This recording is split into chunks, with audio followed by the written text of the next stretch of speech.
Qu'est-ce qu'une niche parlementaire? Non, ce n'est pas une petite cabane pour députés dans le fond du jardin du Palais Bourbon. La niche parlementaire, c'est une journée par an, par groupe parlementaire, où on peut déposer, mettre en débat à l'Assemblée nationale des textes de notre choix. La niche parlementaire de la France Insoumise, ce sera le jeudi 28 novembre. Et l'examen des textes a commencé mercredi 20 novembre. Récap.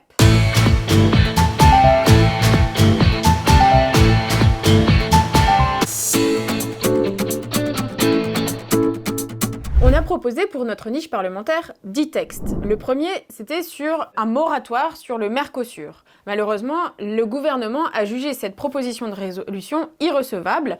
Quelques semaines plus tard, il s'en mordait les doigts parce que vous connaissez le contexte actuel, tous les agriculteurs sont dehors, sur les ronds-points, pour dénoncer ce traité du Mercosur qui sera mortifère pour l'agriculture. Le deuxième texte que l'on a proposé, c'est l'abrogation de la réforme des retraites à 64 ans. Depuis le début, nous nous opposons à cette réforme des retraites qui est injuste et qui a été imposée par 49.3. La bonne nouvelle, c'est que nous avons examiné ce texte en commission des affaires sociales mercredi et qu'il a été adopté. Notre troisième texte, c'est une proposition de résolution pour destituer le président de la République. Je conçois tout à fait qu'il veuille s'attaquer à ma pomme, ça m'en touche une sans bouger l'autre. Ce texte a été jugé recevable par le bureau de l'Assemblée, mais le président de la commission des lois refuse d'examiner ce texte en commission des lois. Cette décision est une entrave au droit constitutionnel des groupes d'opposition à choisir l'ordre du jour de leur journée réservée, de leur journée de niche parlementaire. S'ils veulent un responsable, il est devant vous. Qu'ils viennent le chercher. Notre quatrième texte vise à intégrer le consentement dans la définition du viol.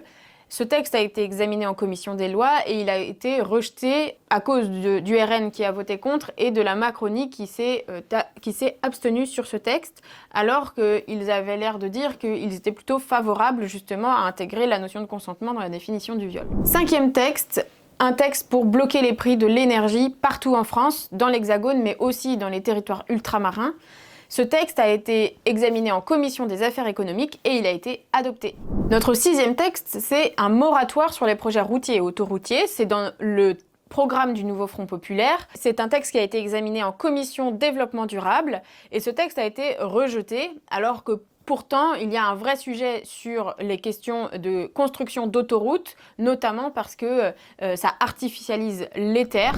Septième texte, c'est un texte qui vise à régulariser les médecins et les pharmaciens à diplôme hors Union européenne. C'est une proposition de loi qui est notamment issue de notre proposition de loi transpartisane pour la lutte contre les déserts médicaux.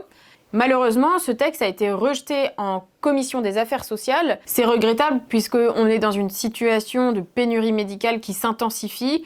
Vous, peut-être, vous n'avez plus de médecin traitant et vous avez du mal à en retrouver un. Et donc, la solution de régulariser des médecins qui ont des diplômes hors Union européenne pourrait pallier à ce manque de médecins. Notre huitième texte, c'est pour reconnaître la pénibilité des métiers dits féminisés. Ce texte, en fait, il veut reconnaître que, par exemple, une enseignante qui travaille dans une classe bruyante, eh bien, ce soit considéré comme pénible, qu'il y ait un critère de pénibilité autour du bruit, par exemple. Mais à travers ce texte, on vient aussi parler des caissières qui, par exemple, en 1 heure, peuvent porter en moyenne 1 tonne de marchandises. Il faut que ce soit considéré aussi comme une pénibilité de port de charges lourdes, par exemple. Et ce texte, il a été adopté. La 9e proposition de loi que l'on fait, c'est le fait d'instaurer un écart de rémunération de 1 à 20. Donc ça veut dire quoi? C'est-à-dire que dans une entreprise, entre le PDG et le salarié, il ne peut pas y avoir plus d'un écart de 1 à 20 SMIC. C'est-à-dire que le salarié aurait un SMIC et le PDG ne pourrait pas avoir l'équivalent de plus de 20 SMIC. Bon, c'est déjà pas mal. Si je prends l'exemple de Carlos Tavares, qui était le PDG de Stellantis, en 2021, il a gagné 66 millions d'euros. C'est l'équivalent de 3420 SMIC. Et donc là, avec cette proposition de loi, eh bien en fait, il ne pourrait pas aller au-delà de 20 SMIC. Si vous estimez que c'est pas acceptable, faites une loi et modifiez la loi.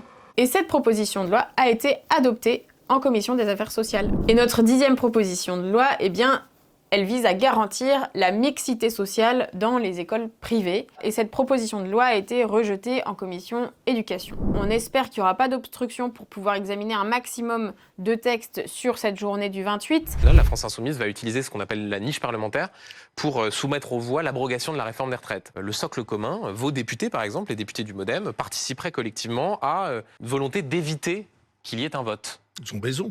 Ah, il faut pas qu'il y ait un vote, c'est-à-dire quitte à faire de l'obstruction. La Macronie a craqué. On est à quasiment 1000 amendements, 987 pour être très précis, pour la discussion de jeudi sur notre niche parlementaire. Avec des amendements très importants. Ils veulent jouer le temps. Celui qui consiste à modifier le titre pour modifier la loi en disant ce n'est pas la loi pour abroger la réforme des retraites, mais c'est une loi démagogique pour abroger la réforme des retraites. C'est inédit d'avoir une stratégie qui soit une stratégie d'obstruction parlementaire sur une niche parlementaire. Sachant que la journée commence à 9h et qu'on finit à minuit. Et donc, dans ce laps de temps, il faut qu'on puisse examiner un maximum de textes. Donc, je vous donne rendez-vous le jeudi 28 novembre pour suivre en direct notre niche parlementaire.